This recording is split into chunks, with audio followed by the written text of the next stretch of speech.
Hey everybody, how is it going? For some reason I thought it'd be a really good idea to try a 360 climb. And I'm not sure if this is going to turn out to be one of the dullest things I've ever filmed, or if it'll be quite enjoyable.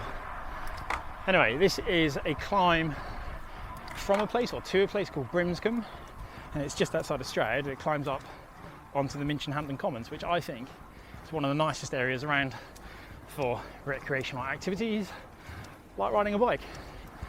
I've heard a rumour that there are 12 different ascents up to the top of the Commons. I can only think of 4, maybe 5, so maybe one day I need to try and do that in a day, but to be really honest, it's not exactly my sort of cycling. I much prefer a faster, flatter route. So, the first few seconds into the climb, and already basically in first gear. Not sure what the gradient is. I don't even know how long the climb is either. It's making me breathe hard. And yeah, first gear, 39, 28. As you climb up, the views out to the right are absolutely amazing. It's not the longest climb onto the Commons, I know that for sure, but it is steeper. It's definitely not my sort of thing. Being 7 kilos heavier than I should be, it's quite a thing to admit. But anyway, we don't know when the races are, so no stress. There's plenty of time to lose a little bit of weight. Right, well, I can probably maintain this pace to the top, even if my lungs feel like they're going to explode. So I'm planning a bit of a big ride tomorrow. I thought it'd be a really good idea to get a little bit of a preparation ride going today. So activate the muscles, get the legs going, heart and lungs going. Not that I'm intending to go too hard tomorrow, but it's good to get everything working, that's for sure. The view here in a second is amazing. I think we're going to have to go around somewhere because the road looks like it's closed. Well, you know, we can sneak through and turn around in a minute, can we? Nice little plateau in the middle of the climb. So, day before a big race, I'd always go out and do some sort of effort just to make sure that everything's working. And it also makes it easier on the day because generally you'd have a rest day 2 days before a race, and then the day before the race is the time to get going again. See, cyclist to mount. I'm not going to dismount, I kind of trust myself. Right, taking that as permission, we can go through. Nice. Right, onwards and upwards. Through the canyons. The views from these valleys and these commons are absolutely amazing. Well worth visiting if you like a climb as well. So by doing those pre-race rides, you get proper good muscle activation, and it makes it so much easier when it comes to warming up on the day. Your body's ready, it's prepared for the effort you're about to do. It's the same reason that a lot of people say they feel better as the stage race goes on. Maybe not the entire length of the race, but the first couple of days. That's because your body is into this on mode, as I would refer to it. If you try a sneaky line around the cattle grid, is that going to work out or not? Whee! A bit narrow. Don't like getting bumped around everywhere. It's quite hard to talk when you're trying hard.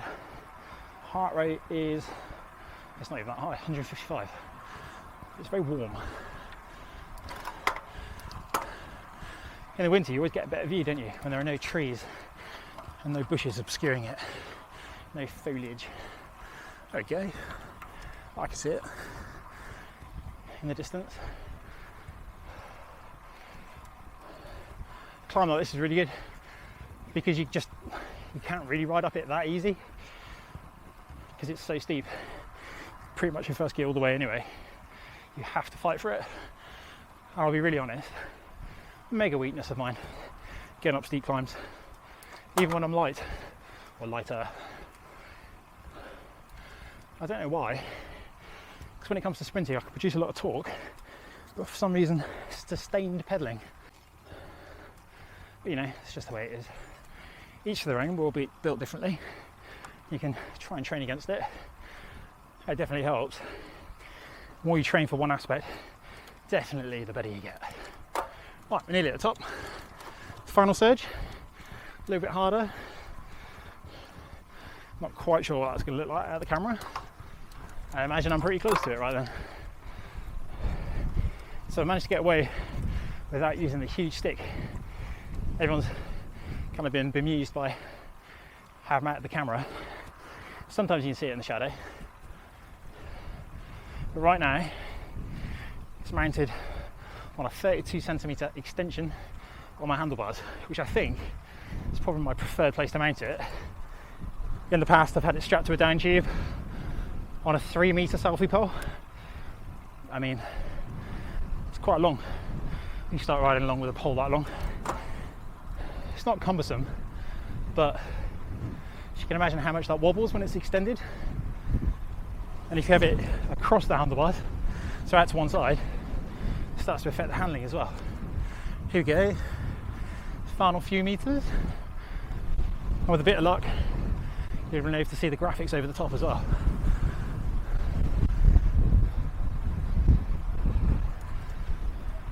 There we go. Something a bit different. Anyway, there's some different things coming up. Not challenges, adventures. Something to motivate myself. So, long rides, new roads, favourite roads, all of those sorts of things. And I think they're going to be really cool when I turn them into videos, hopefully. See all the cows? Everywhere. But yeah, so if you'd like to see those videos, they'll be along within the next couple of weeks, hopefully. Otherwise, hope you're all staying safe, hope you're all staying well, and I will see you again soon.